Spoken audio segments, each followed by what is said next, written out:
Hi hello నమస్తే welcome to మమేకం Telugu novels. నేను మీ నివేదిత. సంపూర్ణ కార్తీక మహాపురాణము చివరి అధ్యాయము.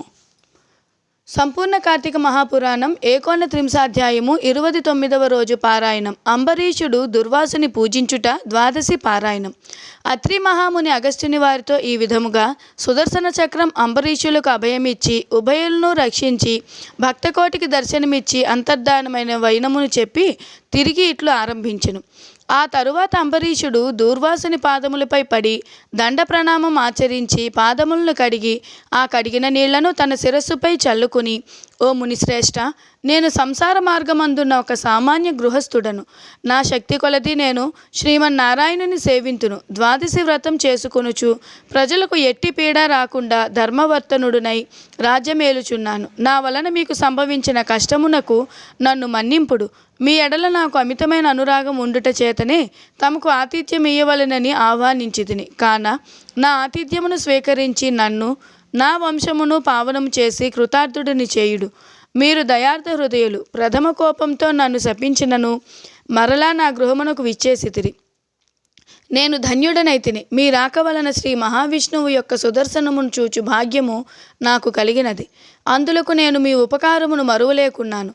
మహానుభావ, నా మనసు సంతోషముచే మీ మిట్లు స్తుతింపవలయును అని నా నోట పలుకులు రాకున్నవి. నా కండ్ల వెంట వచ్చు ఆనంద బాష్పాలతో తమ పాదపద్మములు కడుగుచున్నాను. తమకు ఎంత సేవ చేసినను ఇంకనూ రుణపడి ఉందును. కావున ఓ పుణ్యపురుష, నాకు మరలా నరజన్మ రాకుండా ఉండేటట్లును సదా మీ బోటి మునిశ్రేష్ఠుల యందును ఆ శ్రీమన్నారాయణుని యందును మనసు కలవాడినై ఉండునట్లు నన్ను ఆశీర్వదించుడని ప్రార్థించెను. అట్లే సహపంక్తి భోజనముకు దయచేయమని ఆహ్వానించెను. ఈ విధముగా తమ పాదములపై పడి ప్రార్థించుచున్న అంబరీషుని ఆశీర్వదించి, రాజా, ఎవరు ఎదుటివారి బాధను నివారణ గావించి ప్రాణములు కాపాడుదురో, ఎవరు శత్రువులకైనను శక్తి కొలది ఉపకారం చేయుదురో అట్టి వారు తండ్రితో సమానమని ధర్మశాస్త్రములు తెలియజేయుచున్నవి. నీవు నాకు ఇష్టుడవు, తండ్రితో సమానమైన వాడువు. నేను నీకు నమస్కరించినచో నాకంటే చిన్నవాడగుట వలన నీకు ఆయుక్షేణం కలుగును. అందుచేత నీకు నమస్కరించుటలేదు. నీవు కోరి నీ స్వల్ప కోరికలు తప్పక నెరవేర్చుదును. పవిత్ర ఏకాదశి వ్రతనిష్ఠుడవగు నీకు మనస్తాపం కలుగజేసినందులకు వెంటనే నేను తగిన ప్రాయశ్చిత్తం అనుభవించి తిని. నాకు సంభవించిన విపత్తును తొలగించుటకు నీవే దిక్కైతివి. నీతో భోజనం చేయుట నా భాగ్యము కాక వేరొకటి అగునా అని దూర్వాస మహాముని పలికి అంబరీషుని అభీష్టం ప్రకారం పంచభక్ష పరమాణములతో సంతృప్తిగా విందారగించి అతని భక్తి కడుంగుడు ప్రశంసించి అంబరీషుని దీవించి సెలవు పొంది తన ఆశ్రమునకు వెడలిపోయెను. ఈ వృత్తాంతమంతయు కార్తీక శుద్ధ ద్వాదశి దినంబున జరిగినది. కావున ఓ అగస్త్య మహాముని, ద్వాదశి వ్రత ప్రభావం ఎంతటి మహత్యము కలదో గ్రహించితివి కదా. ఆ దినమున విష్ణుమూర్తి క్షీరసాగరమందున్న శేషశయ్యపై నుండి లేచి ప్రసన్న మనస్కుడై ఉండును. కనుకనే ఆ రోజునకు అంతటి శ్రేష్టతము మహిమయు కలిగినది. ఆ దినమున చేసిన పుణ్యము ఇతర దినములలో పంచదానములు చేసినంత ఫలమును పొందును. ఏ మనుషుడు కార్తీక శుద్ధ ఏకాదశి నోడు శుష్కోపవాసం ఉండి పగలంతా హరినామ సంకీర్తనచే గడిపి ఆ రాత్రంతయు పురాణం చదువుతూ లేక వింటూ జాగరణ చేసి ఆ మరునాడు అనగా ద్వాదశి నాడు తన శక్తి కొలది శ్రీమన్నారాయణుని ప్రీతి కొరకు దానములిచ్చి బ్రాహ్మణులతో కూడి భోజనం చేయవలెను. అట్టి వాని సర్వపాపములు ఈ వ్రత ప్రభావం వలనే పటాపంచలై పోవును.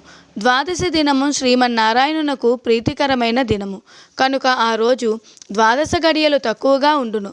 ఆ గడియలు దాటకుండగానే భుజింపవలెను.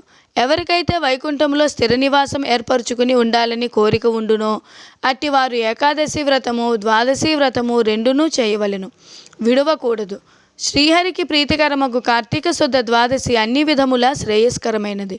దాని ఫలితము గురించి ఎంత మాత్రమూ సంశయింపకూడదు. మర్రి చెట్టు విత్తనం చాలా చిన్నదైనను అదే గొప్ప వృక్షమై అయిన విధంగా కార్తీక మాసంలో నియమానుసారంగా చేసిన ఏ కొంచెం పుణ్యమైనను అది అవసర కాలమున యమదూతల పాలు కానీయక కాపాడును. అందుకే ఈ కార్తీక మాస వ్రతం చేసి దేవతలే కాక సమస్త మానవులు తరించిరి. ఈ కథ ఎవరు చదివినను లేక వినినను సకల ఐశ్వర్యములు సిద్ధించి సంతాన ప్రాప్తి కూడా కలుగును అని అత్రి మహాముని అగస్త్యునికి బోధించిరి. ఏకోనత్రింశాధ్యాయము 29వ రోజు పారాయణము సమాప్తము.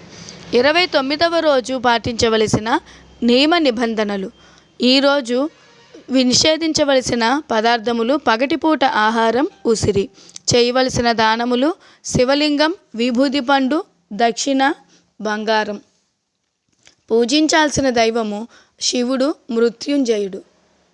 జపించాల్సిన మంత్రము: ఓం త్రయంబకం యజామహే సుగంధిం పుష్టివర్ధనం ఉర్వారుకమివ బంధనాత్ మృత్యో ముక్షీయ మామృతాత్. ఈ మంత్రము జపించటం వల్ల కలుగు ఫలితము: అకాల మృత్యుహరణం, ఆయుర్వృద్ధి, ఆరోగ్యం, ఇంకా ఐశ్వర్యం. 29వ బహుళ చతుర్దశి రోజు పారాయణము సమాప్తము. విన్నారు కదండి. ఇక ఈరోజే చివరిదైన 30వ అధ్యాయం కూడా చెప్పుకుందాము. సంపూర్ణ కార్తీక మహాపురాణము త్రింశాధ్యాయము 30వ రోజు అనగా ఆఖరి రోజు పారాయణము. కార్తీక వ్రతఫల శృతి.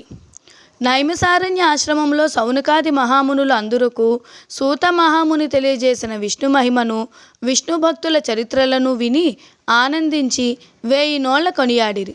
సౌనకాది మునులకు ఇంకనూ సంశయములు తీరనందున సూతునిగాంచి, ఓ ముని తిలకమా, కలియుగమందు ప్రజలు అరిషడ్వర్గములకు దాసులై అత్యాచార పరులై జీవించుచు సంసార సాగరము తరింపలేకున్నారు.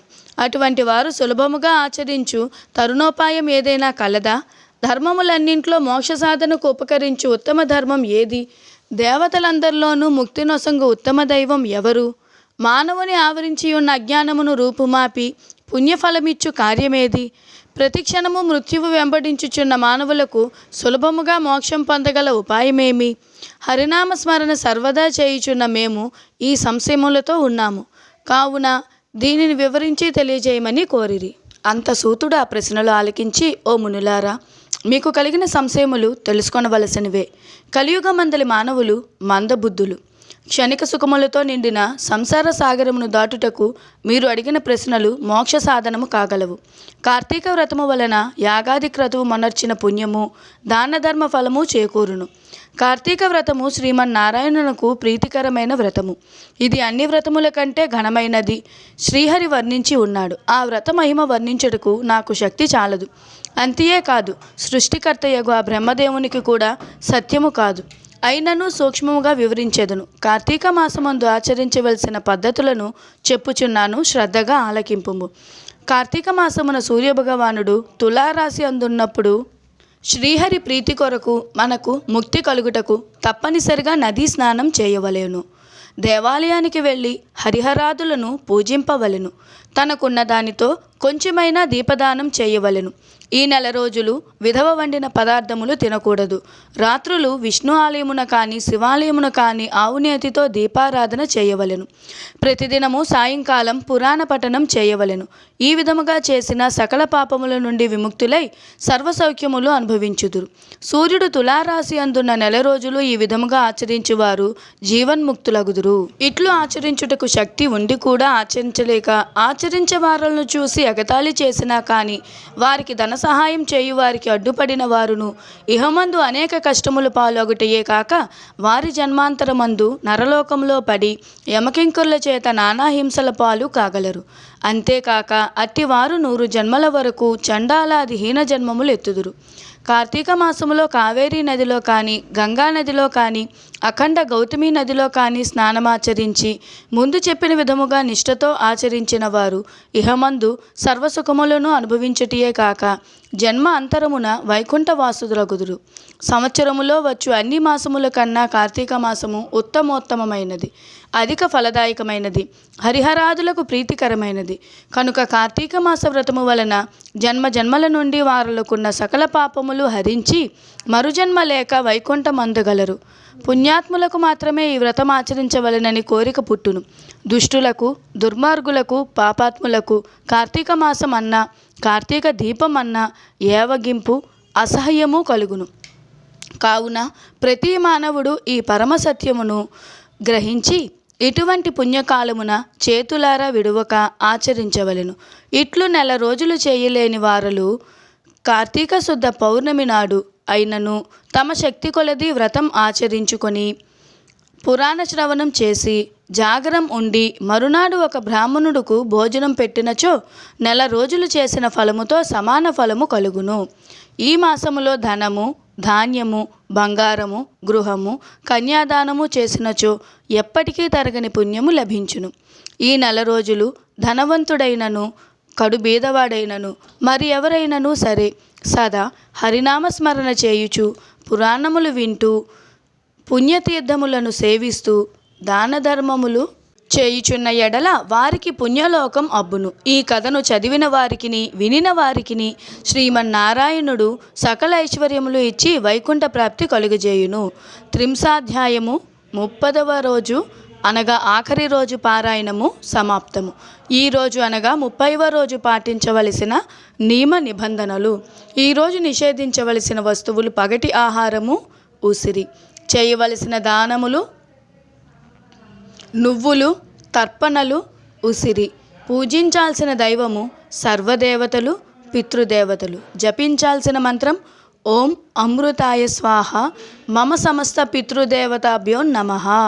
ఈ మంత్రం జపించటం వల్ల కలుగు ఫలితం ఆత్మస్థైర్యము, కుటుంబ క్షేమము. 30వ బహుళ అమావాస్య రోజు పారాయణము సమాప్తము. ఓం సర్వేషాం స్వస్తిర్భవతు. ఓం సర్వేషాం శాంతిర్భవతు. ఓం సర్వేషాం పూర్ణం భవతు. ఓం శాంతి శాంతి. ఓం నమ శివాయ. మీకు కానీ పురాణం నచ్చినట్లయితే తప్పకుండా లైక్ చేయండి, షేర్ చేయండి, కామెంట్ చేయండి. మీ నివేదిత ఆదిత్య.